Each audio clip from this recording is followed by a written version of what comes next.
Podcast motorsport.com. Oferecimento Mint, a plataforma cripto do BTG Pactual. Estamos no ar, como diz o glorioso Eric Gabriel, ele é ausente desta edição 357 do podcast motorsport.com. Eu, Carlos Costa, tendo a gloriosa missão de substituir o nosso decano na companhia aqui de Guilherme Longo, repórter do motorsport.com, abrindo para geral, mais uma vez, um dos convidados mais ilustres aqui da nossa programação, Ricardo Molina, comentarista de automobilismo do Grupo Bandeirantes. Molina, mais uma vez, é sempre um prazer tê-lo conosco, seja bem-vindo. Prazer é sempre meu. Hoje mais complicado, né? Linha amarela deu pau, meia hora atrasada, mas bora, vamos lá. É isso, minha gente. O podcast hoje promete, depois de vitória do Max Verstappen no GP dos Estados Unidos, abordaremos a briga pelo título, situação de Gabriel Bortoleto e muito mais aqui no podcast motorsport.com, sempre no oferecimento de Mint, a plataforma cripto do BTG Pactual. Bitcoin e criptomoedas, invista na Mint. Promoção de cashback no Bitcoin, R$50 de volta. Você coloca R$150 em qualquer criptoativo, usando o cupom MOTOR50 ao abrir uma nova conta e recebe R$50 de cashback no Bitcoin até o 5º dia útil do mês subsequente. Guilherme, já manda a primeira pergunta para o Molina. Hoje colocaremos ele contra a parede aqui no nosso programa. Eita. Bem, primeiro, salve galera. Um abraço para todo mundo aí que está acompanhando mais uma edição do nosso podcast. Molina, é um prazer estar falando contigo aqui também. Vamos para a pergunta que eu acho que dominou o debate nos últimos dias. A gente já debateu isso tão exaustivamente aqui, a gente precisa pegar mais uma pessoa para entrar nesse debate. A diferença era de 104 pontos, 4 corridas atrás. Hoje o Verstappen conseguiu reduzir a diferença para o Piastri para 40, 64 pontos a menos. Ainda dá para virar esse jogo? E quantos estão te fazendo essa pergunta? Porteiro, isso. Todo mundo, né? Não, você sabe que o pessoal mais da minha geração, vocês não sabem o que é isso, tá? Compararam o Verstappen com o Fantomas, cara. Era um desenho que passava na Record há muito tempo atrás, tava lá o esqueletão deitado no caixão e foi lá a diaba da Marie e jogou uma gota d'água no peito dele. Pronto, o cara tava quieto. Ninguém tinha que trazer ele das profundas. Agora você vê os dentes do cara crescendo. Ele era um cavaleiro sem arma, tá?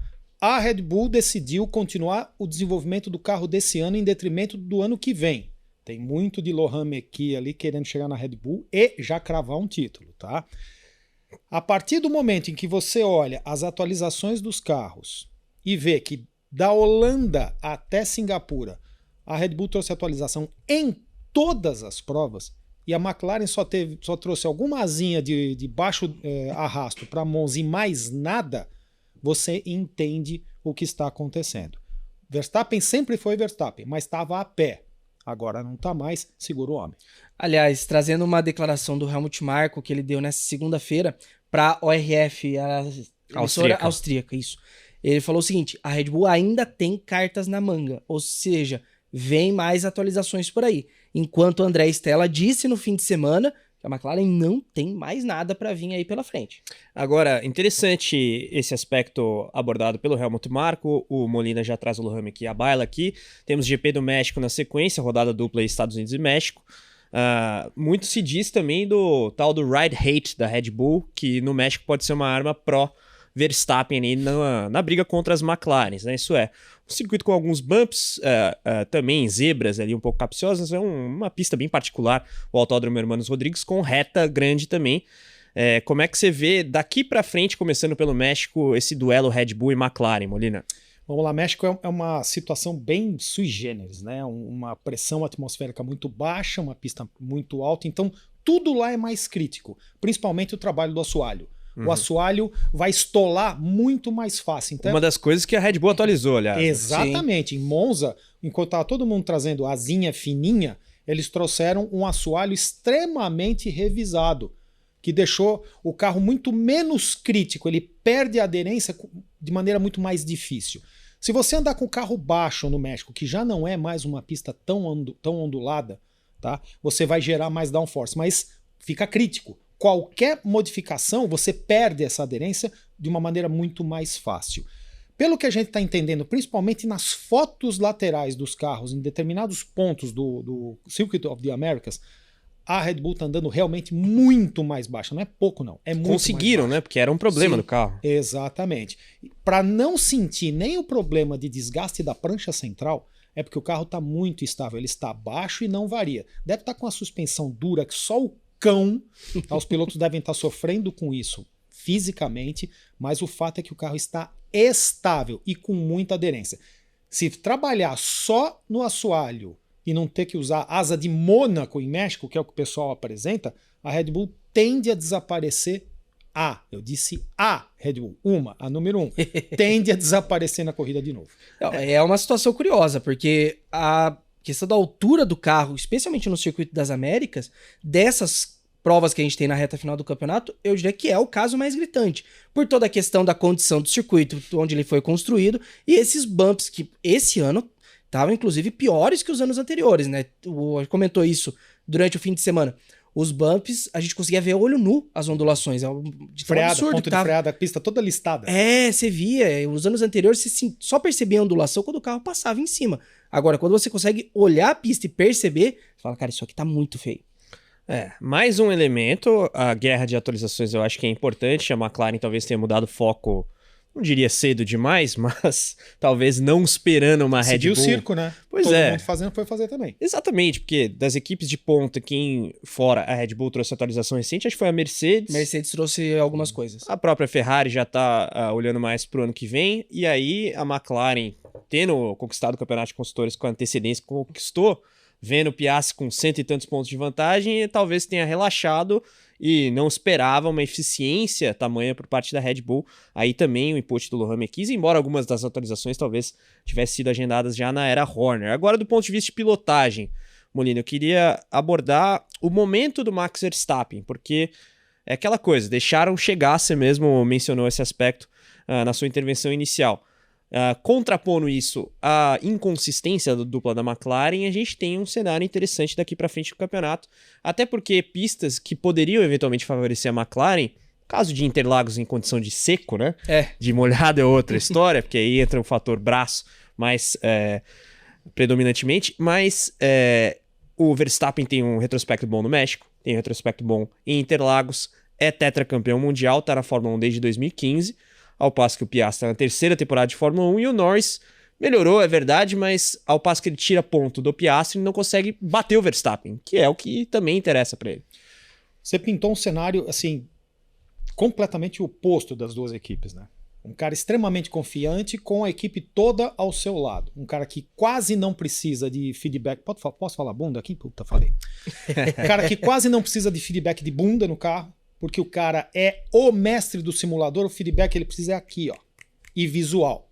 Um carro extremamente duro te dá feedback muito pouco na mão, mas principalmente visual, tá? Ao passo que os dois pilotos da McLaren não são esses bichões de simulador, apesar de usarem muito, então eles precisam do feedback tradicional.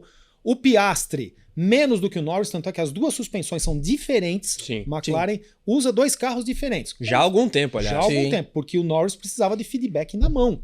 Então, provavelmente mais caster, alguma coisa rolling dianteiro, para ver o que acontece. Agora, o Zac Brown vai escrever um livro. É assim, como acabar com o ambiente interno da equipe dando as mesmas condições para os dois pilotos. É um best-seller, vai sair assim, todo mundo vai comprar para saber o que não fazer. Livro clássico. Livro de faculdade nível 101. É assim. O Piastri está psicologicamente abalado. Ele conseguiu derreter a cabeça do homem de gelo. Conseguiu. No momento em que ele festeja o título da equipe sem um dos pilotos ali, pode dar desculpa que for. Ele estava no horário, a gente precisava cumprir. Esquece, cara. Você é o Zac Brown, você acabou de vender tua equipe para o fundo soberano do Bahrein, você tem uma certa gordura para queimar. Bastava ter esperado o Piastri. O Piastri desligou o microfone na tua cara? Cara, você é chefe. Você tem que gerenciar esse tipo de coisa. Não está conseguindo. O Piastri se sente desprestigiado. O Norris está num ímpeto muito maior. Só que quando ele vê o Verstappen, ele também derrete. Então, a equipe dominante tem dois pilotos abalados psicologicamente, que não conseguem mais tirar tudo o que o carro tem. Principalmente o Piastri. Tá? O Norris está muito mais próximo. Mas o Piastri está com uma falta de confiança tremenda. Ele não precisava desse feedback, tanto quanto o Norris. Só que numa pista ondulada, é difícil você carregar a velocidade para a curva, achar os pontos de referência com a tua visão bagunçada. E tinha alguns approaches de curva ali que era para cair o pivô do dente. Então você precisa ter uma confiança absurda para simplesmente jogar o carro para dentro e encontrar os parâmetros lá dentro já. Piastri não conseguiu. Bastava olhar os tempos de volta dele. Muita variação, perdendo muita tangência, escapando demais. Então, na minha opinião, o Zac Brown e o Stella conseguiram destruir o ambiente interno da equipe e estão para pagar essa conta. O acidente na sprint ali entre as duas McLaren, você acha que também decorre dessa visão turva, talvez, do Piastri no momento de dificuldade, pressão, numa pista também muito desafiadora para quem não tem experiência, por mais que ele já tenha 3 temporadas de Fórmula 1, o Verstappen corre em Austin desde 2015. O Piastri, não. Bom, ok, ele tem só 3 anos de Fórmula 1, mas quantos anos de corrida ele tem? Desde as categorias mini 60.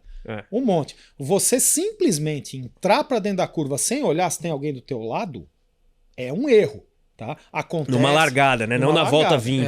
Ele tava com o Red Mist, ele tava focado no Norris, ele largou melhor, botou do lado, falou, não, vou deixar ele por dentro sem tomada. Ele vai espalhar, vou colocar por dentro e na curva 2, por fora eu passo. Ele só tava focado nisso. Eis que me aparece um Hülkenberg ali do lado e a caca tava feita, entendeu? Nenhuma culpa. O Hülkenberg deu um mergulho, tá? Pelo novo critério da FIA.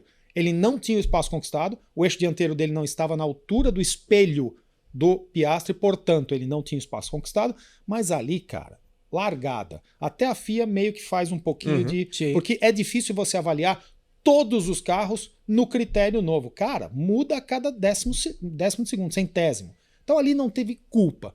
Mas o Piastri poderia ter sido um pouquinho mais ligado no que estava se passando à volta dele. Aquela coisa, né? Largada não é excludente de ilicitude, mas atenua muita coisa. Com certeza. Tanto que é a crítica que a gente tem ao comentário do Zac Brown, né? Que posteriormente ele pediu desculpas, né? Ele tentando culpar o Hülkenberg, falando, né? Ele não tinha que estar ali. Como que não? É uma largada. O cara largou na 4ª posição. Como é que ele não vai estar ali? Como é que ele não vai estar disputando posição? É o direito dele de estar ali.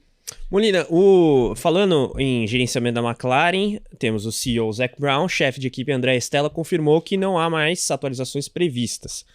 Queria te perguntar como lidar, na ótica do time de Woking, com esse momento realmente adverso, porque desde do GP da Itália são quantos pontos que o Verstappen tirou? 60 em relação 64. ao Piastri? E é muita coisa. Que desde o início do segundo semestre, né, pós-pausa de verão, de 133 pontos disputados, o Verstappen fez 119. Tendo perdido o GP da Holanda para o próprio Piastri. Então, os pontos que ele perdeu são os 2 segundos lugares, que é Holanda e Singapura. No caso de Singapura, perdeu para alguém que ele poderia perder, em tese. Exato. Mas é uma situação, uma equação, aliás, muito difícil de resolver ali na McLaren, né, Molina? No momento em que o André Stella declara que não, ainda há pistas boas para nós daqui até o final do campeonato. Cara, no começo do campeonato não tinha pista ruim. Entendeu? Eles estão congelados, eles sabem que estão congelados. Nesse front, a gente tem México, Interlagos, Las Vegas, Qatar, Abu Dhabi. Alguma que você veja amplamente favorável? Porque a Red Bull parece agora estar mais adaptável e o Verstappen é o Verstappen. Qatar e Abu Dhabi, por causa da temperatura. O gerenciamento de pneus da McLaren ainda é muito bom. Só que o da Red Bull apareceu do nada. Eu esperava que ele largasse na frente, ele Verstappen, e começasse a ter problemas, algum graining, reclamação. Nada. Agora em Austin. Exatamente. Não aconteceu nada, ele não reclamou de nada ou resolveu ficar quieto. Tá? Porque ele de vez em quando dá umas dicas dessa no rádio e todo mundo aproveita. Não aconteceu nada, pelo menos à primeira vista. Essas duas são amplamente favoráveis à McLaren.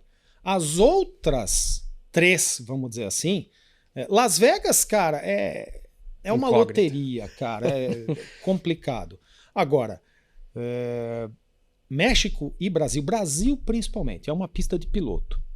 Ou você está muito confiante, tá?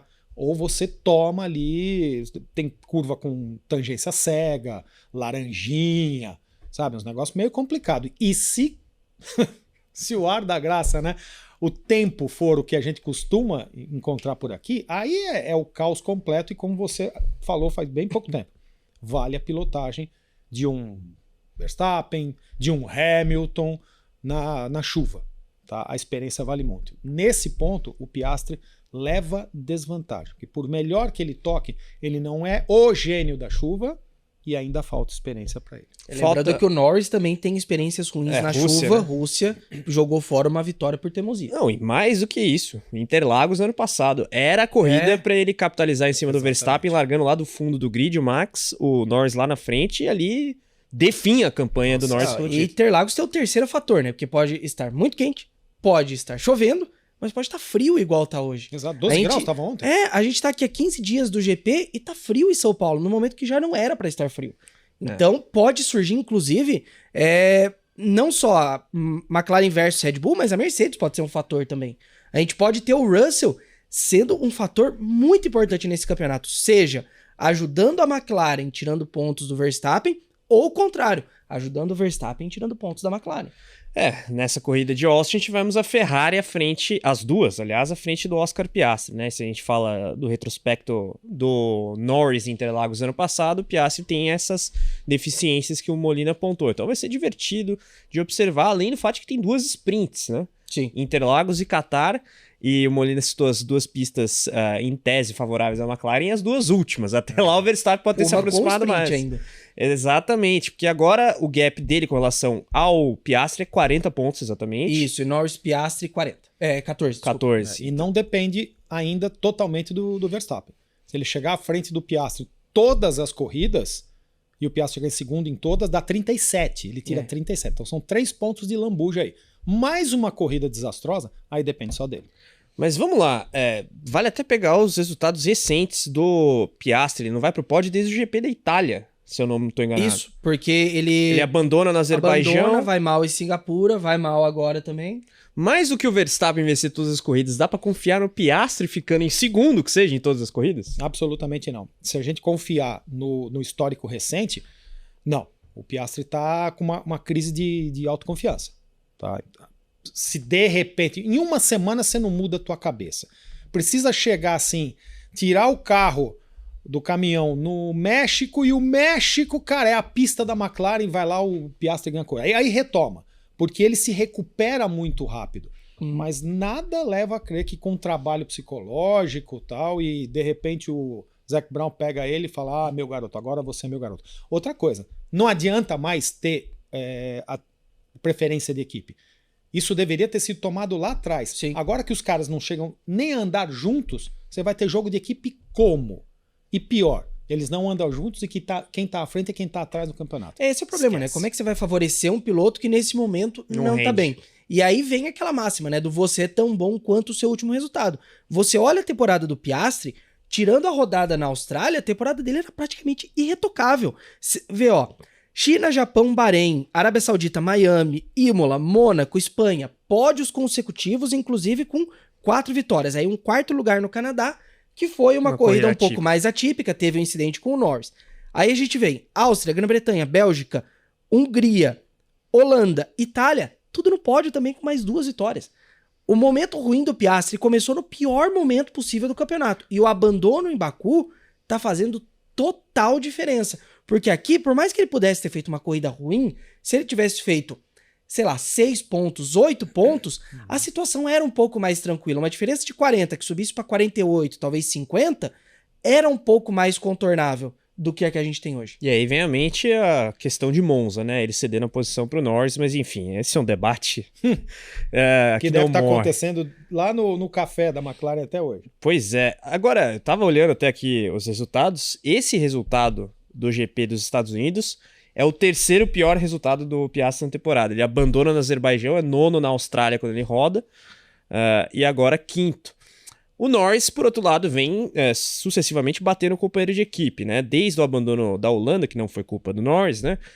Ele ficou à frente na Itália, tem a questão da ordem de equipe, não vou entrar nesse mérito nesse momento, acho que é um debate superado, embora ambos, especialmente Piastri, devam refletir bastante sobre o assunto. Apenas 7º no Azerbaijão, que eu acho que foi uma oportunidade não aproveitada. Sim. 3º colocado em Singapura, atrás do Verstappen, e agora 2º em Austin. Tudo bem, acho que ele até termina feliz, o GP dos Estados Unidos, porque ele poderia ter terminado atrás do Leclerc a corrida. Leclerc foi osso duro de roer. Como é que você vê esse momento do Norris? Porque muito se fala que ele é um cara que se abate, só que ele tá num momento positivo, apesar de não ganhar do Verstappen. Só que se a gente faz o cálculo Max ganhando todas e Piastri sendo segundo em todas, talvez o Norris tenha alguma margem para administrar, uma vez que ele tem uma vantagem em frente ao Verstappen. Agora, se o Verstappen ganhar todos e o Norris for segundo em todos, o Verstappen é campeão. Porque, como o Molina falou, né? São 5 corridas daqui pra frente. A diferença do primeiro pro segundo colocado são de 7 pontos, 25 para 18. Então, 7 vezes 5, 35, mais 2 sprints de 8 e 7, primeiro e segundo colocado, mais 2, 37. Então, o cenário só favorece a McLaren numa situação em que o Piastri é segundo. Se o Norris é segundo em todas, com o Piastri em terceiro em todas, o Verstappen é campeão. Tudo bem, é importante ponderar, né? Assim, perfeitamente factível o Verstappen ganhar todas as corridas, mas eu não diria que é provável. Você diria que é provável? Não, provável não, tá? Mas, num ambiente em que todas as equipes pararam o desenvolvimento e a Red Bull continua, se torna cada vez mais provável. Sim. A cada nova atualização que os caras vão lá e refinam o carro, ele enfiou .291 no segundo colocado nessa classificação. Sim. Bastante coisa. E toda vez que ele larga na frente, cara, ele tem largado melhor. O Verstappen tá num nível assim de fundamentos, você não consegue achar um dente um amassado na armadura dele. O cara tá desempenhando de maneira perfeita. E quando não tem carro, como em Singapura, ele vai lá e fica na frente de quem tem que ficar. Então é muito complicado. Agora, sobre o Norris ele é muito movido a ambiente. Tá? Ele já declarou que o principal... Deixa aí. Acontece. O principal... Toda vez, entendeu? Eu vou colocar aqui mais uma no placar. Mais um tapa. Qualquer dia ele revida. O Norris, ele já declarou que ganhar o título não é o principal objetivo da vida dele, que ele tem que curtir a vida. Ok, perfeito. Mas quando ele vê o companheiro de equipe desestabilizado e vê essa preferência toda, não vem me dizer que não tem, cara. Aquele festejo da equipe sem o Piastri provou cabalmente. Fora as caras do Zac Brown na vitória de cada um. Na vitória do Norris, vitória do Piastri. Legal. É exatamente assim. Mas será que o Piastri não cultiva essa apatia da equipe com relação a ele também? Porque o Norris pode ter todos os problemas, mas me parece um cara que tem um relacionamento muito bom com o staff. Inclusive tem relatos dele ajudando a desmontar box. É uma via de mão dupla isso aí, né, mano? Não, sim, tá? Isso é verdade. Agora, o Piastri costuma não ligar para isso, ou costumava não ligar para isso. Ele se coloca no mundinho dele de desempenho, de preparação, interage com quem tem que interagir e acabou. Ele deve conhecer mais o porteiro lá da sede da McLaren, que fecha a porta do simulador quando ele sai às 3 horas da manhã, do que o pessoal que trabalha com ele no marketing. Sim. Ok, mas ele não está conseguindo mais ser gelado a este ponto. Tá? Atingiu, principalmente vindo de cima. Tá? Uma equipe que investiu muito na contratação dele, topou tirar da Alpine, tá? Topou aquela encrenca. Pagou um ano de salário pro Ricardo, salário alto. Pois é, e de repente meio que coloca ele como segundo piloto. Cara, a cabeça do Piastri. E ele não precisou que ninguém o formasse dessa forma. Tá? Se você vê a entrevista dele com a mãe dele, cara. Os dois andando de bicicleta, a mãe toma um capote, cai de cabeça no chão, e o holter que ele estava usando sobe assim 5 BPM. Só se limitou assim: você tá bem, mãe? Deixa eu te ajudar. Pau, vambora. Cara, assim, o cara se formou desta forma. Tá? Isso tem uma série de implicações psicológicas. O que esse cara passou durante a infância para criar essa máscara de indestrutibilidade? Normalmente a máscara é o oposto do que você tem por baixo dela. Tá? Então, provavelmente ele tem uma fraqueza psicológica grande, que ele estava cobrindo com essa máscara, e essa fraqueza foi atingida. Tá? Você não vê nada sobre o pai do Piastri, eu não faço a mínima ideia. Estou levantando uma hipótese aqui. O que será que aconteceu? Como é que foi a infância dele? Entendeu? Então, a gente pode ter achado o grande ponto fraco do Piastri. E para sair desse buraco, especialmente numa rodada dupla, em que há menos tempo de descanso mental até, né? Pois E fazendo a preparação para o GP do México, ainda tendo que lidar com as repercussões do que aconteceu no sprint. Não é que ele também consegue desligar do que aconteceu em Austin. Austin tem um impacto grande no campeonato. Não são só os 15 pontos que o Verstappen tirou na corrida principal, tem mais 8 ali da sprint. Então ele tirou 23 no mesmo fim de semana. É bastante. E aí, essa questão, como é que você se recupera a tempo num calendário que não te permite esse respiro? Você sai de uma, você já cai em outra. É que o México pode ajudar da seguinte forma: são 3 treinos livres. O maior momento de paz que um piloto tem é a hora que liga aquela cavalaria nas costas dele e ele vai para a pista. É o único momento de paz. O resto é compromisso com o patrocinador, é entrevista, é gente enchendo o saco, cutucando você, entrevista coletiva junto com o Verstappen olhando para tua cara e dando um sorrisinho de canto de boca. Não é fácil. São 3 treinos livres. É onde ele pode exercer a arte dele, onde ele pode focar e tentar acertar o carro. Cara, nos Estados Unidos teve um treino livre e o segundo treino livre, que chama Sprint Race, ele não fez. Quer dizer, não tinha como acostumar com o carro, não tinha como trazer dados, foi trágico, foi um ciclo vicioso desde o início. México já é um negócio mais normal, né? Basta não tomar água local, tomar só aguinha Evian, que tá tudo certo, ele pode se recuperar bastante.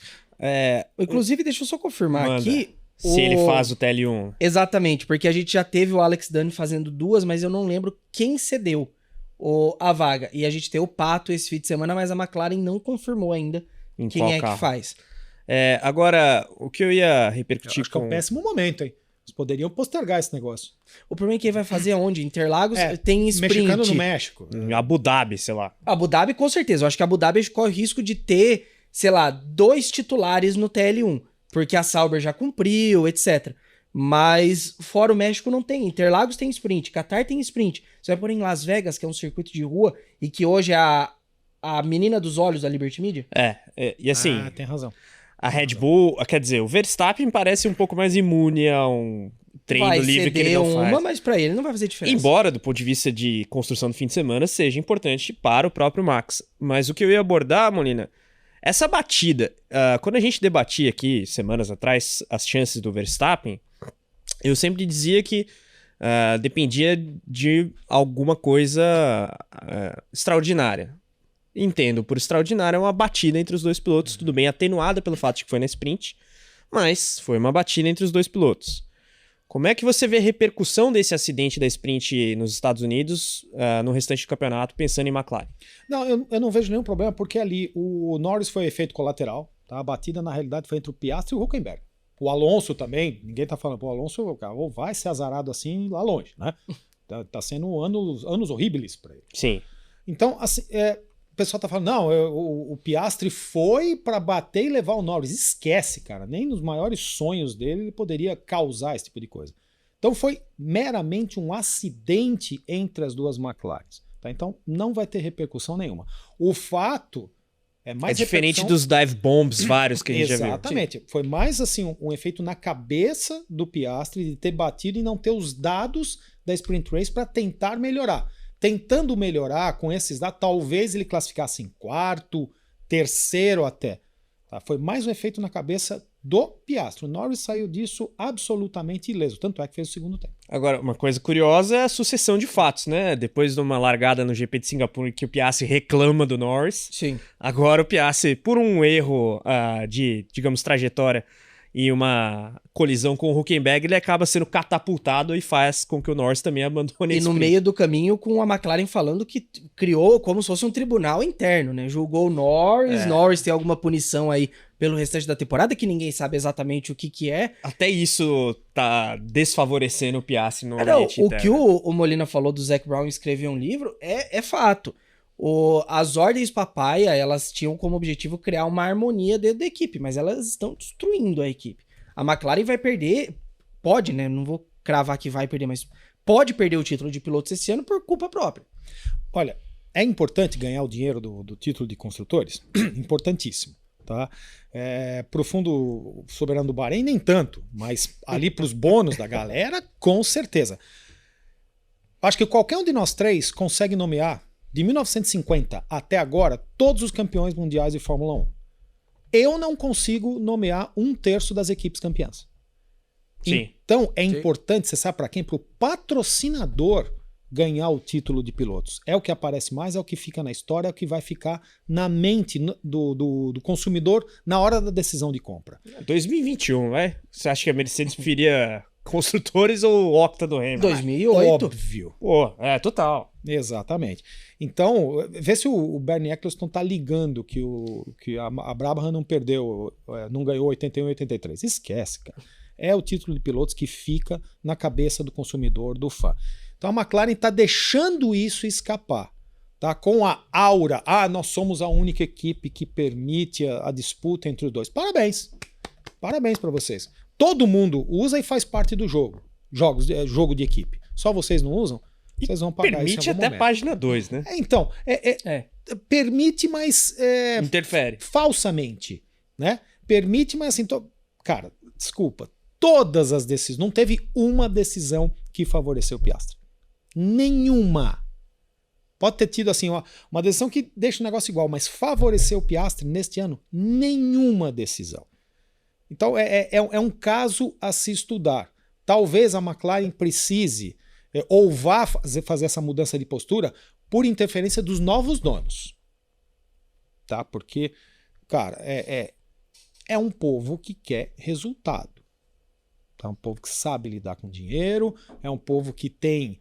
o árabe, eu estou dizendo, cara, eles sabem lidar com isso e querem resultado. Eles são extremamente exigentes nesse ponto, tá? Pode ser que eles comecem a interferir no trabalho do Zac Brown. Vai ser um elemento ou outro aí até a reta final do campeonato. Lembrando, temos 2 etapas no Oriente Médio, né? Justamente as 2 finais dessa temporada 2025. Galera, a gente vai falar na sequência de Gabriel Bortoleto e outros tópicos. Antes, ele, o âncora deste podcast, Eric Gabriel, tem um recado importante para você. Fique ligado porque a Mint trouxe novamente a promoção do cashback. Você que ainda não investiu na Mint, basta você investir a partir de R$ 150 em qualquer criptoativo e a Mint te devolve R$ 50 em Bitcoin. É isso aí, você investe a primeira vez, utiliza o cupom MOTOR50 na hora que você estiver fazendo o seu cadastro ali com os seus dados e investe R$ 150 em criptomoedas. Assim que você fizer esse investimento, até o 5º dia útil do mês seguinte você vai receber os R$ 50 em Bitcoin. É isso aí, Mint, a plataforma cripto do BTG Pactual. Tá aí o recado de Eric Gabriel. Eu reitero, hein? Aproveita aí a promoção porque vale a pena. Eu tô investindo em criptomoeda desde o final de abril, tendo bons retornos. Há ali uma volatilidade, mais recentemente o Bitcoin bateu o recorde, inclusive, de valorização. Você aproveita aí a promoção de cashback. Agora, promessa é dívida, hein? Gabriel Bortoleto, ele mesmo falou que não há desculpa para o fim de semana em Austin, mas acho que é preciso uma certa parcimônia ao avaliar o que aconteceu. Inclusive, a gente estava dando uma olhada na repercussão internacional do caso, muitos repórteres gringos sendo muito mais, digamos, ponderados na crítica ao Gabriel do que muitos torcedores brasileiros, né, Guilherme? Essa é a máxima, né? O gringo tende a ser um pouco mais ponderado que o torcedor brasileiro quando o papo é brasileiro. O que a gente viu ao longo do fim de semana foi um torcedor realmente muito crítico, voltando a usar umas expressões que a gente via no começo do ano, bortolento, a galera falando, né, tartaruga, não sei o quê, mas quando a gente olha a repercussão internacional, inclusive a gente citou isso em alguns dos programas, o Ed Strop, o repórter do The Race, fazendo o ranking dele tradicional pós-corrida, ele falou o seguinte: sim, o Gabriel foi mal esse fim de semana, ele estava perdido. Mas isso diz mais sobre o nível da temporada dele do que qualquer outra coisa.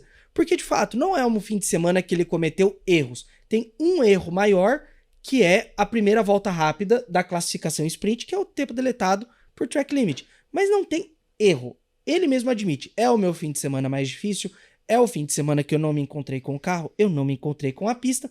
E acontece. Quando a gente olha para o resultado final da corrida, de 6 rookies que estão na pista hoje, só um terminou no top 10, que foi o Oliver Behrman. Molina, alguns fatores aí. A gente até recebeu o Kiko Porto aqui no nosso programa de sábado.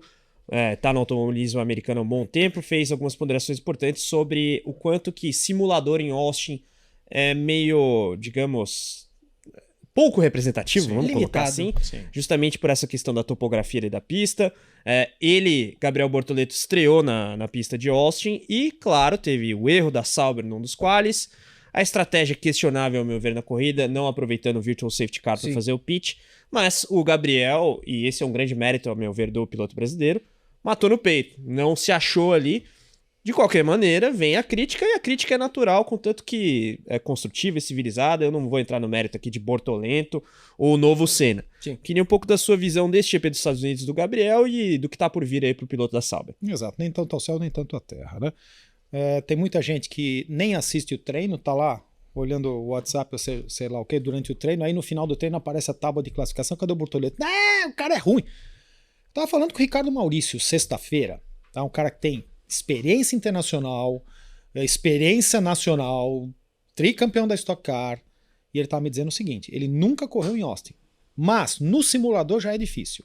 Ponto de referência extremamente cego, ali tem muita curva cega, é uma pista que você carrega muita velocidade para dentro, então você tem que ter confiança, e a primeira vez que você anda lá, pega a pista extremamente ondulada, vai te abalar. No simulador, você não tem ondulação. Você não tem nada comprimindo os teus discos intercostais. Não tem nada chacoalhando tua cabeça. Só se você simular com alguém ali chacoalhando tua cabeça para simular alguma coisa. O cara fez o trabalho dele, horas e horas e horas de simulador, mas Austin é diferente. Olha, Brasil será uma dificuldade para o Bortoleto. Ele nunca andou em Interlagos. Não correu aqui. Não tem Fórmula 3, não tem Fórmula 2. Vai ser a mesma coisa. Ele correu, acho que de Stock Car. Isso, não uma tem corrida nada de a ver. duplas. Exatamente, cara. Não tem absolutamente nada a ver. Mesmo porque o compliance do Stock Car em relação ao Fórmula 1, aos bumps, Sim. tem Interlagos. Não é cota, mas é Interlagos, tá? Também não tem nada a ver. Vamos analisar outros pilotos. Você falou que o grande erro dele foi ter ferido um track limits na primeira volta. Beleza. Olha o que o Hadjar aprontou. Tinha um carro muito mais rápido. Numa sequência de curvas, sai de uma curva na marcha errada, uma marcha mais alta, com o carro bobo, percebe, joga duas para baixo e esquece. Deu uma pancada e ninguém tá crucificando o Hadjar. Entendeu? Ele mesmo se crucifica de novo, né? O Hadjar de sempre. Começa a se bater na cabeça, né? É que a batida do Hadjar foi tão no começo que a galera já esqueceu. Então, exatamente. Mas do on-board deu para ver que ele foi um erro assim, cara, brutal, de desconcentração. E mesmo assim ninguém tá crucificando o cara. Então, os novatos, cota é um inferno para novato. Então o Bortoleto se imbuiu de que ele estava desempenhando aquém do esperado, não vou dizer mal, mas aquém do esperado, e isto é importante. Ele ter esta cabeça para guardar, mesmo que de forma traumática, o cota, para no ano que vem chegar muito mais preparado para enfrentar esse desafio. Vai ser realmente interessante observá-lo em Interlagos, dado esse aspecto que o Molina destacou, né? De fato, não tem experiência na pista brasileira. Não, quando a gente olha a temporada do Gabriel, é notável as dificuldades dele são concentradas nas pistas que ele nunca andou.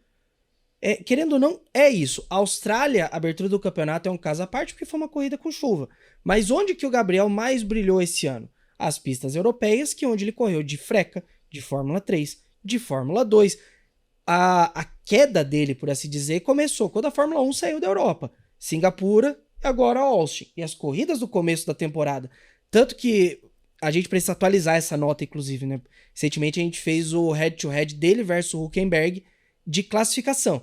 Que antes era 13-7, agora deve estar uma coisa tipo 13-10, porque as últimas 3 ele perdeu. O Gabriel bateu o Hülkenberg paulatinamente em todas as pistas que ele já tinha corrido. A exceção foi Silverstone. Inclusive na Austrália, ele se classifica na frente do Hülkenberg e as vinha duas bem da corrida. China também, ou pelo menos só a sprint da China. Eu lembro que uma das duas classificações ele terminou na frente. Agora, também você falou da Austrália. É o sonho de todo piloto, né? Você estrear na Fórmula 1 com um carro que não podia andar no vácuo de ninguém, que estabilizava e com chuva. Pelo amor de Deus, né? E desculpa, a hora que o carro roda e vira de costas, a suspensão traseira quebra, eu tenho certeza disso, podem dizer que não. Então, tira a Austrália. Sim. O Bortoleto é um cara que trabalha incessantemente. Tá? E se com esse trabalho todo isto aconteceu, só me dá a real noção do desafio que é enfrentar uma estreia no Circuit of the Americas. Então, cara, ele tem lastro, ele tem gordura, queimou um pedaço, mas continua tendo. Sim. E o carro da Sauber era muito rígido também, né? Depois que eles A partir da implementaram Espanha. isso, pacote em 3 partes. Eu acho que Espanha, Silverstone e uma outra etapa que também... Eu acho que o Red Bull Ring que eles Acho que é atualizaram. Red Bull Ring. Gui, você ia mandar uma pro Molina? Vamos continuar falando dos pilotos, né? Porque a gente falou do brasileiro, agora vamos falar daquele que se diz brasileiro de coração, né? Hamilton, inclusive comentou esse fim de semana, né? Sobre correr em Interlagos esse ano com a Ferrari, sobre o Senna. Mas, Molina, é curioso ver que o Hamilton foi do céu ao inferno esse fim de semana, né? Uma das etapas mais sólidas que ele teve com a Ferrari, mas na esteira de bater um recorde negativo de nenhum piloto da Ferrari ter precisado de 19 corridas para ir ao pódio. E ele pode aumentar isso ainda, né? 20, 21, 22. O que dizer desse momento do Hamilton? Não, o falecido Didier Pironi era o detentor desse recorde, né? Era 18. Muito bem. Cota foi um ponto fora da curva para a Ferrari, né? Tirando a Red Bull, todo mundo trabalhando com o carro mais alto. A Ferrari já tem que trabalhar isso por deficiências próprias, então o carro não avançou. Vamos dizer que todo mundo recuou. Agora não espere isso normalmente. Dado que todo mundo estava com dificuldade, valeu muito a experiência do Hamilton. Agora, ele andou atrás do Leclerc o tempo todo. Só chegou à frente na Sprint Race porque o Leclerc, no fio da navalha, com a faca na boca, deixou o carro escapar, perdeu a posição, ainda tentou trancar. O Hamilton dele um passão lindo, cá entre nós, tá? E se manteve à frente. O fato de estar chegando ao Brasil, você vê que ele pulou o México, né? Ele comentou já do Brasil porque ele está tentando se automotivar para 2026. Uma corrida com chuva no Brasil poderia ser a oportunidade de chegar num pódio. Uma corrida com... Cara, já tivemos Gasly no pódio no Brasil com chuva como é que chamava o carro na época? O carro vem mudando, AlphaTauri. Foi 2019. Era AlphaTauri já. Pois é, né? Muda tanto de nome. Não, 2019 era Toro Rosso. Toro Rosso, Isso, AlphaTauri. vai mudar em 20. Visa, Cachape. Cara, eu vou te falar, a criatividade do pessoal da Red Bull é fantástica. Então já tivemos resultados extremamente improváveis. Tá? Não que o Hamilton no pódio seja improvável, mas dada a situação técnica dele na Ferrari, seria altamente provável. Então uma corrida caótica e de repente o Hamilton quebrando essa escrita pode dar aquele impulso para ele enfrentar 2026 com ânimo. Nada me leva a crer que a situação na Ferrari vá mudar. Vai atrás o Christian Horner, cara, vai apanhar tanto quanto o Vasseur, Frederic Vasseur, tá? Porque para trabalhar naquele ambiente, chegando britânico, cara, ou francês, ou seja lá de que nacionalidade, talvez um brasileiro lá se desse bem, né? Porque fala mais ou menos a mesma língua e consegue trabalhar num ambiente um pouco mais caótico. Eu já sugeri o Rosinei Campos, nosso meinha, para chefiar a Ferrari. Olha, seria bom, hein? Olha! Do ponto de vista técnico, tenho certeza que seria um bom nome. Agora, não sei se ele ia se encher o saco da politicagem que tem na Ferrari. Sai catando italiano pelo colarinho? Não duvido, não. Mas, assim, é o Hamilton tentando se automotivar. Ao mesmo tempo em que o Leclerc, por mais que diga não, o seu staff está procurando outro caminho para ele. Já se sabe que ele falou com várias equipes. E o clima entre os dois é absolutamente nenhum. É zero. Não tem relacionamento. Eles só aparecem quando são obrigados, extremamente profissionais, com a postura neutra. Mas você vê, o aniversário do Leclerc, o Hamilton foi? Foi nem convidado. O Leclerc, aliás, não tem um retrospecto de amizade com os companheiros, né? O que ele teve uma relação menos pior foi o Sainz. Pois é. Mas porque dois latinos, né? Um pouco mais quentes. Aí o Sainz, cara, eu vou te falar, ele vai sair da Fórmula 1, ele vai fazer Instituto Rio Branco e vai ser diplomata. Porque eu vou te falar... Porque esse cara consegue se autocontrolar. Sendo espanhol, eu tenho lugar de fala. Espanhol não é de segurar a língua, não. Mas ele consegue bem. Mas você citou as prospecções de Charles Leclerc no mercado e a relação não muito harmoniosa entre ele e Hamilton. É importante dizer também que piloto não tem a obrigação de ser amigo do companheiro de equipe.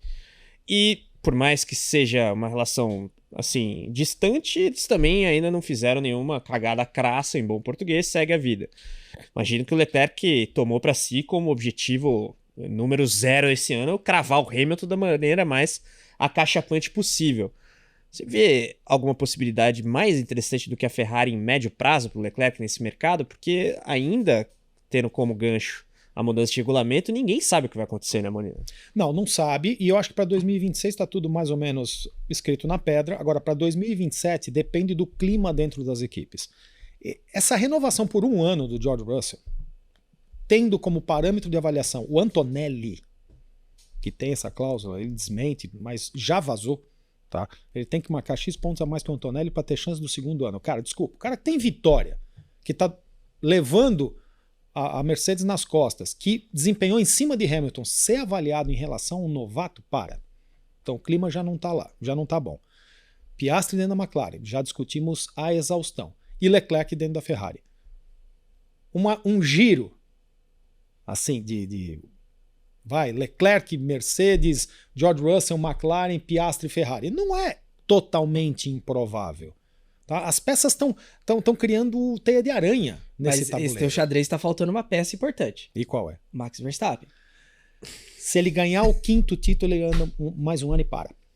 Será? Eu falo isso desde E o Hepta, 2023. Molina? Ou o Octa, Ele que não seja. tá nem aí com esse negócio. Sei, hein? Se eu fosse ele, eu ia querer ganhar uns 10 títulos de Fórmula 1. Então, mas Eu não sou ele. Infelizmente. Não, é um outro. E com certeza, né? Nenhum de nós é.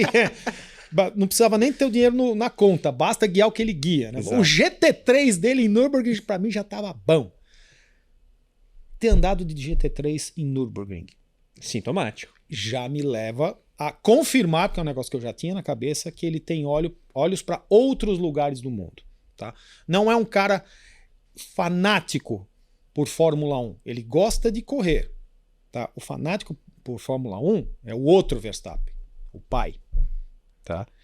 A cabeça dele é mais da Sophie Compton, a mãe. Tá? Que, cara, privilegia a família, dá um valor tremendo a isso. O próprio Verstappen sustentando a equipe de simulador, levando, eu sempre esqueço o nome desse inglês, mas levando um cara bom do simulador para ser um baita piloto de GT3, de endurance, entendeu?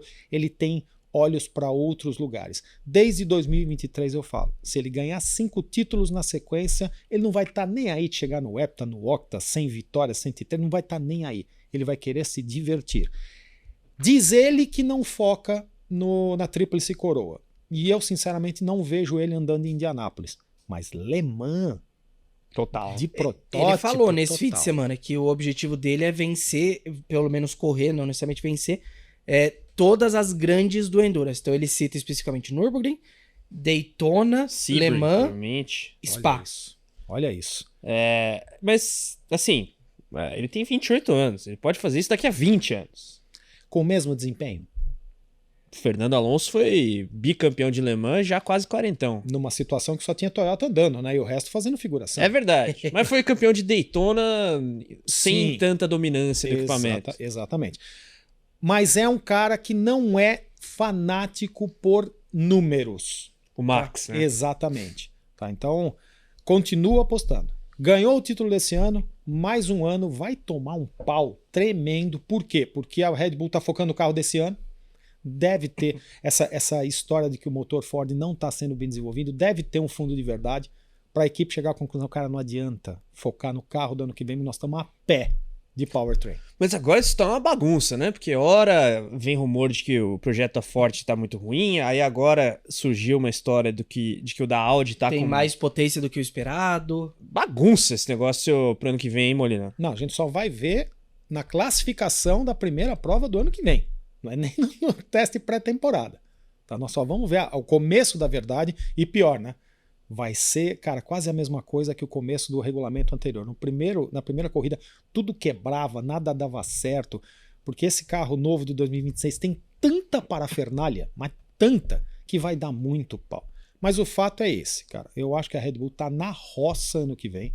Ele vai andar mais um ano para cumprir contrato e vai se divertir na vida. O Molina trouxe uma coisa de 2026 que eu acho muito curioso, né? É um carro em que a unidade de potência é bem mais pesada que a desse ano, por conta do incremento da importância da potência elétrica, mas a contrapartida é de um carro 50 kg mais leve, de peso mínimo. Então, o que as equipes vão tentar de gambiarra para tentar diminuir o peso desse carro e vai levar muita quebra, vai ser um início de campeonato de muita falta de confiabilidade. Será divertido, creio eu. Agora, um último tópico aí palpitante do GP dos Estados Unidos, meu caro Ricardo Molina. Franco Colapinto desobedecendo a ordem de equipe da Alpine, atacando Pierre Gasly. Enfim, no momento em que ele tenta aí uma renovação contratual com o time francês, que dizer aí do nosso glorioso hermano lá em Austin? É a comédia dos praquês. Né? Primeiro, assim, eu consegui ver a narração dos argentinos deste lance. Os caras comemoraram como se fosse a primeira vitória do Colapinto. Final de Copa do Mundo. Exatamente, e principalmente porque ele estava à frente de um brasileiro. Aí a rivalidade entrou até o fundo da pele. Agora, primeiro, os dois estavam disputando as últimas posições. Para que manter a mesma ordem? Sim. Dado que o Gasly estava descalço e o Colapinto tinha pneu. Segundo, para que o Colapinto negar a ordem da equipe? Ele já está instável ali. Será que só porque estava escrito Mercado Livre na tampa do motor e na asa traseira ele resolveu fazer um bonito para a Argentina? Onde ele está querendo correr? Está querendo correr lá na TC 2000 no ano que vem? Acho que não é o caso. Então é a comédia dos praquês. Totalmente desnecessário. E mais um pra quê? Pra que divulgar aquela nota de imprensa espinafrando o Colapinto de novo? Aquilo tem cara de Flávio Briatore querendo mais dinheiro para renovar com o Colapinto no ano que vem.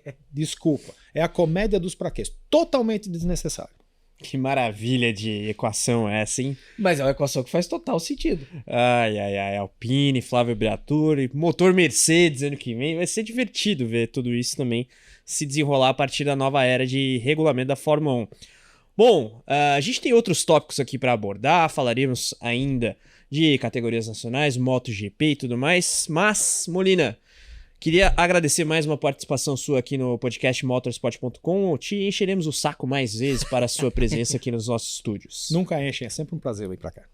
É isso, Gui, obrigado também. A gente segue com o podcast motorsport.com. Roda a vinheta. Você não precisa de mais um investimento tradicional. Você precisa da performance e inovação do mercado cripto. Ter cripto hoje em dia é mais do que estar à frente. É participar da maior revolução financeira tecnológica que o dinheiro já viveu. Com segurança para você explorar novas formas de investir. Conhecimento para confiar nas suas decisões. E credibilidade de quem leva a inovação até você. Mint, a plataforma cripto do BTG Pactual. Promessa é dívida, seguimos aqui com o nosso podcast motorsport.com. Como eu disse, fim de semana tem categoria nacional em ação, a Stock Car, que realiza a etapa de Campo Grande, o retorno, aliás, à capital sul-mato-grossense pela primeira vez desde 2019. E claro, você sabe, o motorsport.com é parceiro de mídia do filme Stock Car Mais Rápido que o Tempo, que está representando muito bem o cinema brasileiro e a categoria o automobilismo nacional em festivais mundo afora. Por isso, abrindo para geral, eu tenho aqui a companhia de Conrado Ferrato, diretor do filme, e Alexandre Guarilha, roteirista. Meus caros, muito obrigado pela presença. A gente bate esse papo aqui na esteira de uma nova indicação a um prêmio internacional no Quênia. Então vocês vão passar por todos os continentes. Começando contigo, Alexandre. Queria que você falasse da, digamos, sensação que é passar pelo INFA, em Londres, o Paladino d'Oro em Palermo, na Itália, vem aí agora, a premiação no Quênia, tem também indicação a festival na Austrália. Olha, tour mundial, hein? Pois é, obrigado aqui pelo convite de vocês. Acho que é um sentimento de missão cumprida pra gente, né? Porque a gente sempre teve esse objetivo de estar nos festivais internacionais e colocar o filme, o nome da Stock, todo fora do país e, quem sabe, em todos os continentes, né? Então passamos pelos mais importantes festivais que a gente tinha colocado, a gente tinha mirado nesses festivais e a gente conseguiu. Então, ganhar, vencer é uma etapa muito mais difícil, mas pro nosso padrão, estar lá é uma vitória, assim, muito... acho que é sem palavras pra gente, porque a gente não tá nesse patamar todo desses festivais, então acho que é um motivo de muito orgulho pra gente. Essa é a nossa vitória mesmo. Sem dúvida. Para o esporte a motor brasileiro, a comunidade que a gente tanto, digamos, dá visibilidade aqui, né, Conrado? Seja bem-vindo. Obrigado. Eu acho que desde o começo a nossa intenção e a nossa missão era dar visibilidade para as pessoas que são apaixonadas pelo esporte a motor no Brasil e mostrar como existem personagens incríveis e apaixonantes que ficam por trás dos carros, assim.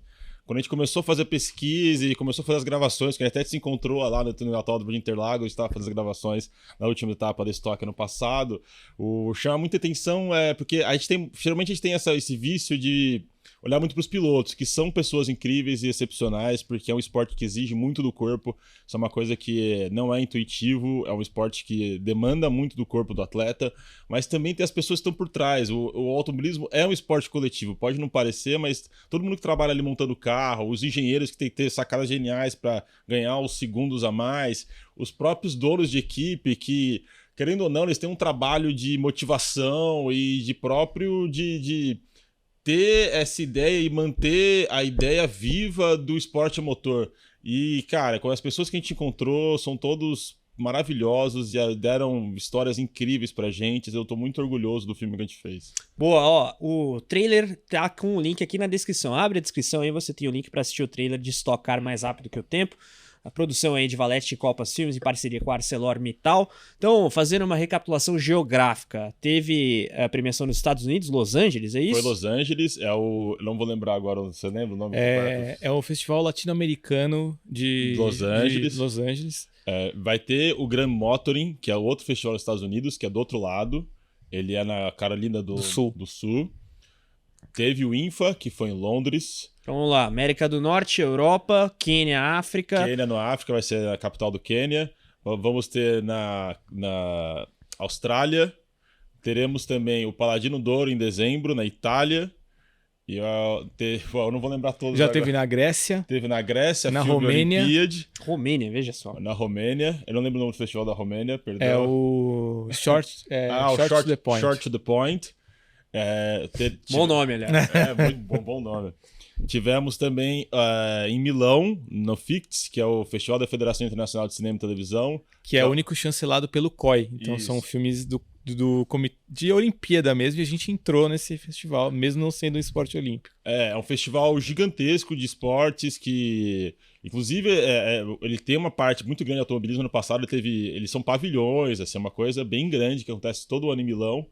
E ano passado teve um pavilhão inteiro dedicado a Ayrton Senna e teve vários filmes brasileiros. Teve filme de homenagem ao Flamengo, homenagem ao Botafogo, homenagem ao Zico. E teve outro filme de automobilismo que eu não vou lembrar agora e tava lá o Stock Car Mais Rápido que o Vento, mais rápido que o Tempo. E que o Vento. Também. Mas é interessante fazer esse retrospecto. Para quem não sabe, o filme ainda não está à disposição do grande público, até porque muitos desses festivais exigem ineditismo, né? Exatamente. Então, galera, calma aí. Por hora, contentem-se com o trailer aqui. Link na descrição. A gente já fez a reportagem sobre o filme Stock Car Mais Rápido que o Tempo na Van Premiere aqui em São Paulo. Eu queria perguntar para vocês como é que foi a divisão, o processo de produção desse filme.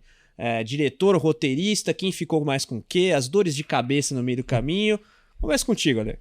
Bom, eu fiquei muito com a parte do roteiro em si, né? A gente se dividiu muito nessa parte, mas eu fiquei muito na parte de produzir entrevistados, pesquisa, fazer as perguntas, né? A gente for ver nos filmes, as perguntas foram feitas basicamente por mim, apesar deles terem ajudado também.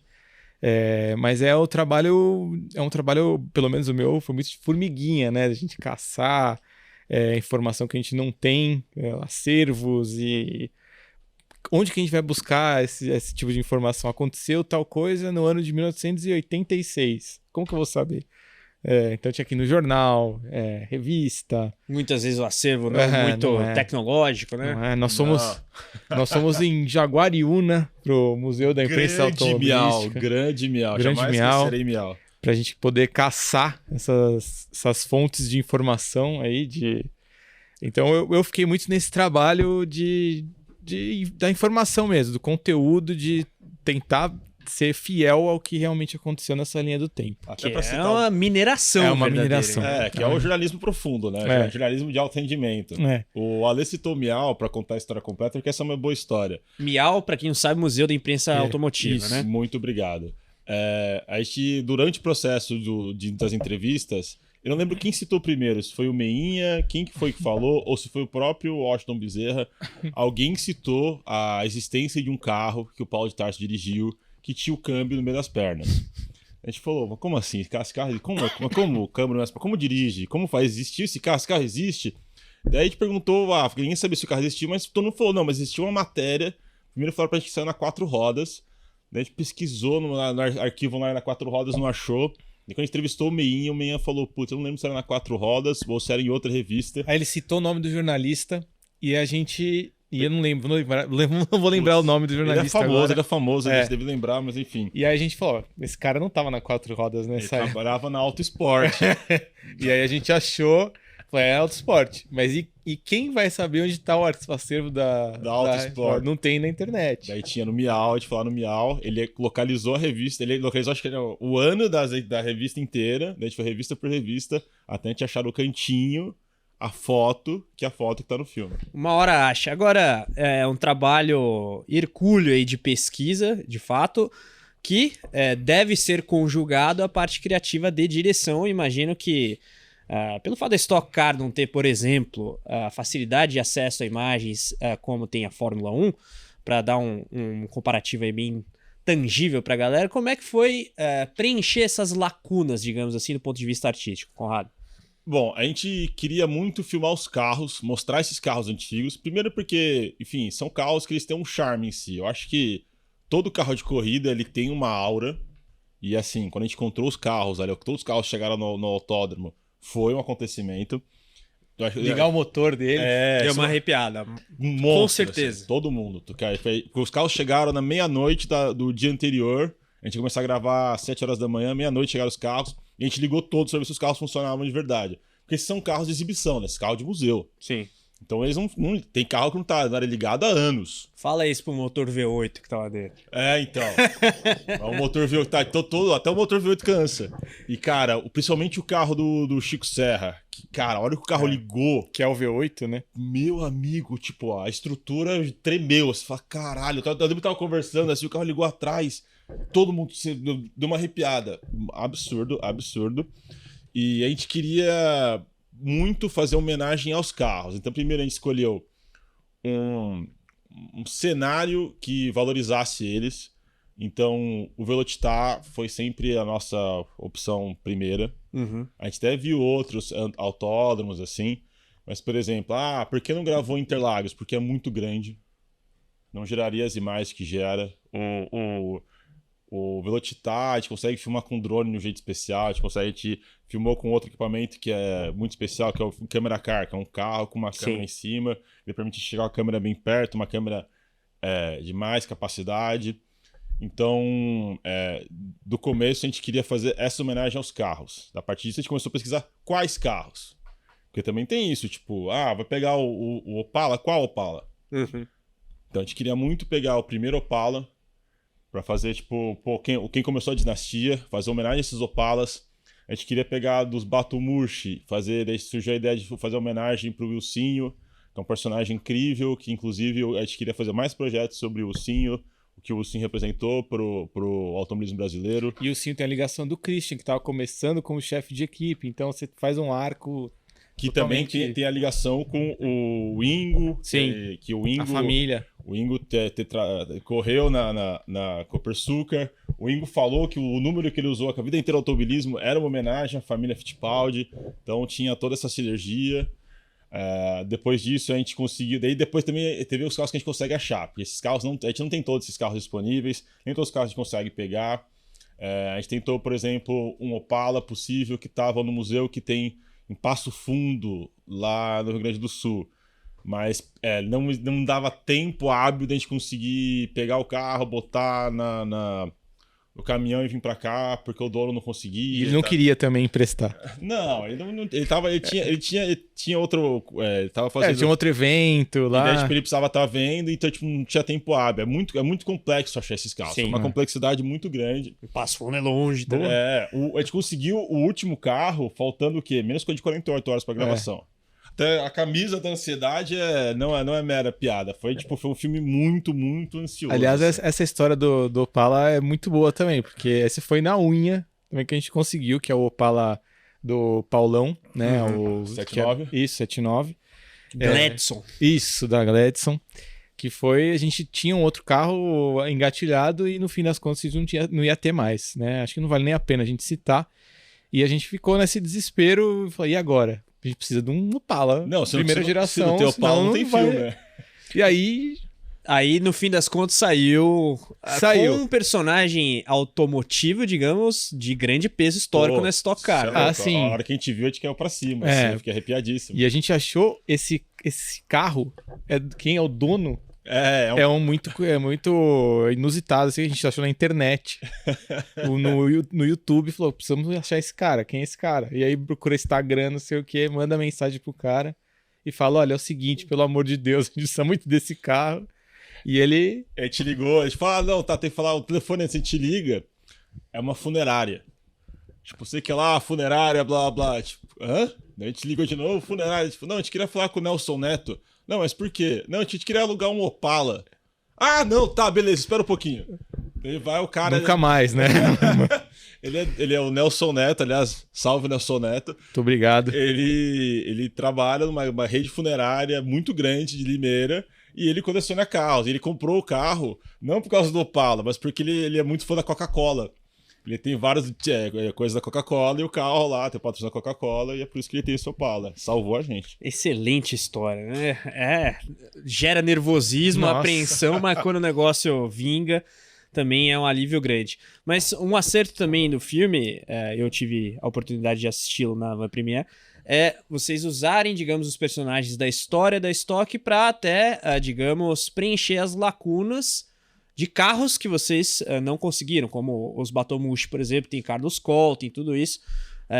Imagino que o processo de produção também tenha sido muito enriquecedor. Entrevistas longas que a gente estava batendo papo aqui no bastidor, né, Paulo de Tarso. Como é que foi tudo isso?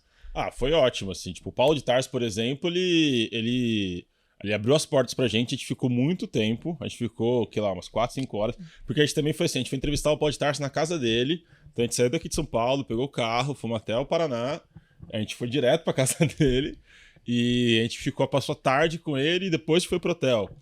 E o Paulo de Tarso, filho, ele tem uma vida excepcional, né? E ele começou a contar um pouquinho dele da Stock Car e era incrível, assim, tipo, porque a gente usou...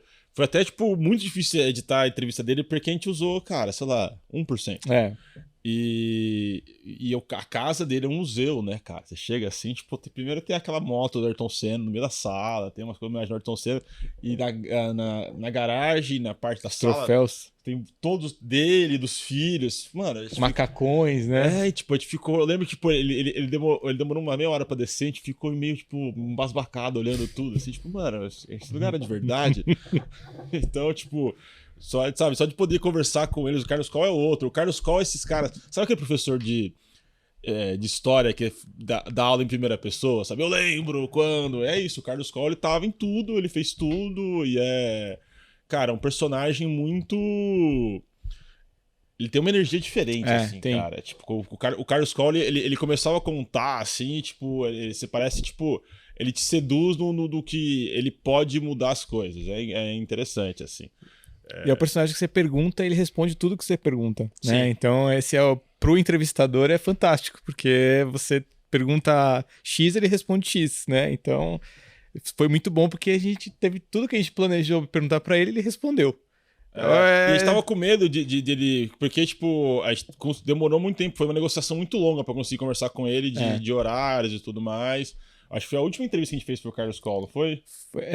Foi o Avalone. Foi o Avalone, verdade.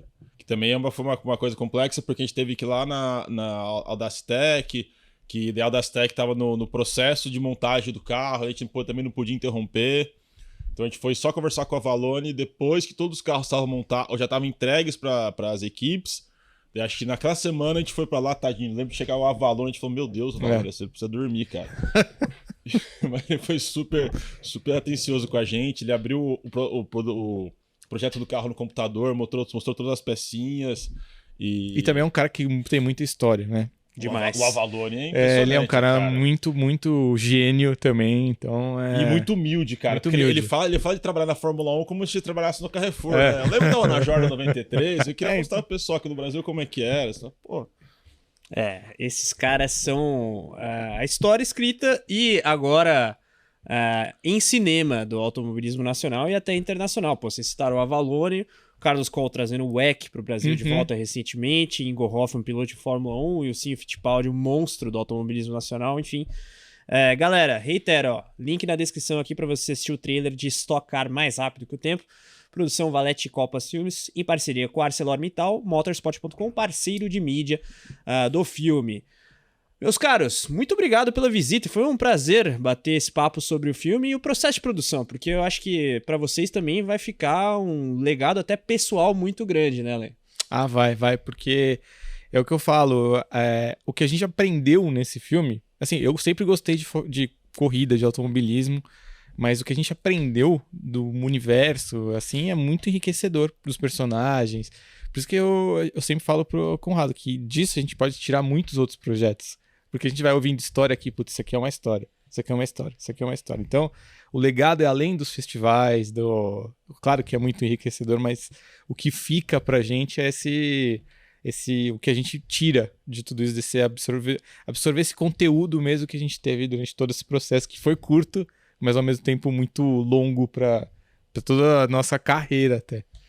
Sem dúvida. E vai render frutos daqui pra frente também, né, Conrado? Com certeza. Eu acho que assim, o universo automobilístico brasileiro ele é muito rico. Para além do Ayrton Senna, a gente tem que falar muito do Ayrton Senna mesmo, porque foi uma coisa excepcional, é um personagem incrível e a gente tem que exaltar ele sempre porque é nosso e foi incrível. Mas tem muita coisa a mais pra te contar, assim. Tem uma história que eu sempre lembro, que eu queria muito que as pessoas falassem mais. Por exemplo, a primeira corrida do Emerson Fittipaldi no Brasil, que é aquelas 1000 milhas de 1960 alguma coisa, que ele tá com o Willis Interlagos, com o Jean Balder, eles estão na Interlagos, acho que só aquelas corridas de 12 horas, daí faltando as poucas voltas, tem 3 carros na pista ainda, e o carro dele quebra na última curva. Cara, isso é roteiro de cinema. Tem várias histórias de cinema do Brasil que a gente precisa contar do nosso universo de automobilismo, de esportes. E a gente queria muito ser o meio para isso, sabe? Acho que o que esse filme mostra é que com um pouquinho de vontade a gente consegue produzir histórias e produtos fílmicos maravilhosos que vão mostrar pro nosso público, pra nossa gente, o quanto a gente é aguerrido. Assim. Eu acho que esse filme mostra a prova da inventividade do brasileiro quando ele se propõe alguma coisa. Acho que era isso que a gente queria mostrar quando a gente se propôs a fazer o filme e é isso que tá na tela, sabe? E é preservar a história do esporte brasileiro que é tão pouco contada. A gente vê fora do país, eles fazem coisas, né, épicas e a gente não trata bem a nossa memória aqui do esporte, nem tem registros, acervos e então...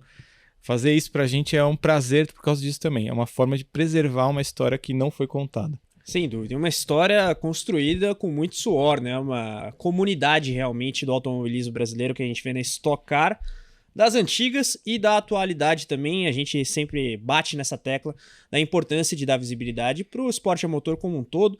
Inclusive, fim de semana agora tem Stock Car, falamos de Fórmula 1, MotoGP, GP da Malásia. E, aliás, a gente traz aqui para você um trecho do podcast em parceria com a Yamaha Racing Brasil, falando da última etapa da MotoGP, etapa da Austrália. Será que a Aprilia ameaça a Ducati em 2026? Fausto Macieira, ele faz a análise e o comentário. Você assiste agora.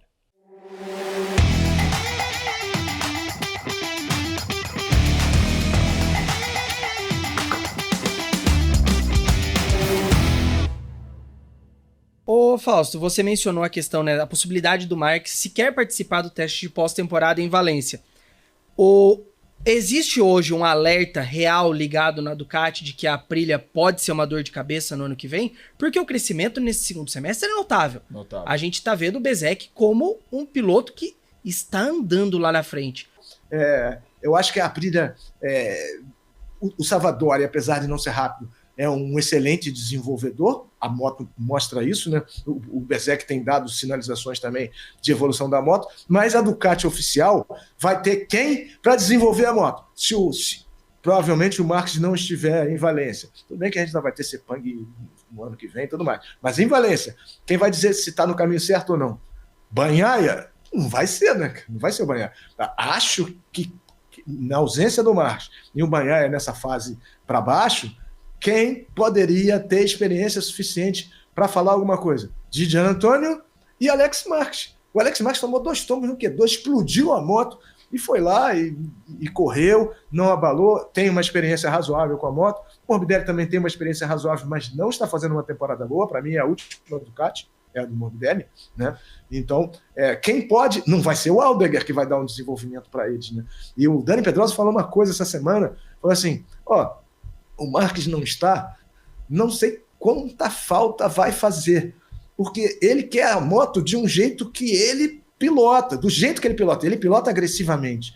Então, a Ducati, especialmente na fase Lorenzo Dovizioso, ela é uma moto muito amistosa, com a qual vários pilotos podem se sobressair, com diversos estilos, né? Um estilo como o do Dovizioso e do Lorenzo, suave, um estilo forte como o do Martin, um estilo como o do Zarco, enquanto esteve lá, que também é suave. Então, quem vai capitanear esse desenvolvimento vai ser a turma ou a única GP25 que vai estar ali é a do Didier Antônio, que está enxertada com 24 também, e a do Alex Marques, que é totalmente 24. Então, nesse caminho, eu acho que eles vão fazer uma moto muito próxima para 24, para 26, e a ausência do Marques talvez não seja tão sentida, porque ele vai pilotar qualquer coisa. Do jeito que a moto chegar, ele se recuperando, o que a gente espera que aconteça, né?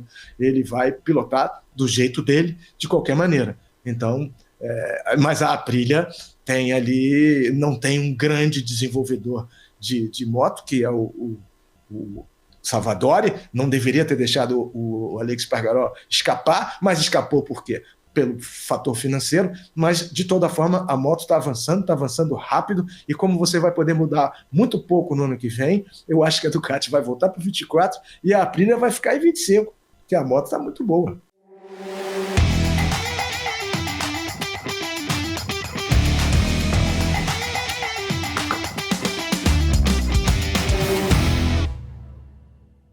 Falei do link na descrição aqui, o trailer de Stock Car Mais Rápido que o Tempo, basta clicar também para assistir o podcast depois do GP da Austrália, sempre toda segunda-feira aqui no nosso canal.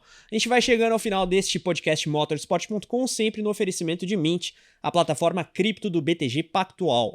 Promoção de cashback R$50 do Bitcoin, hein? Você coloca R$150 em qualquer criptoativo usando o cupom MOTOR50 ao abrir a sua conta e você recebe no 5º dia útil do mês subsequente os R$50 de cashback no Bitcoin. Aproveite, a gente se vê na próxima. Um grande abraço. Tchau, tchau.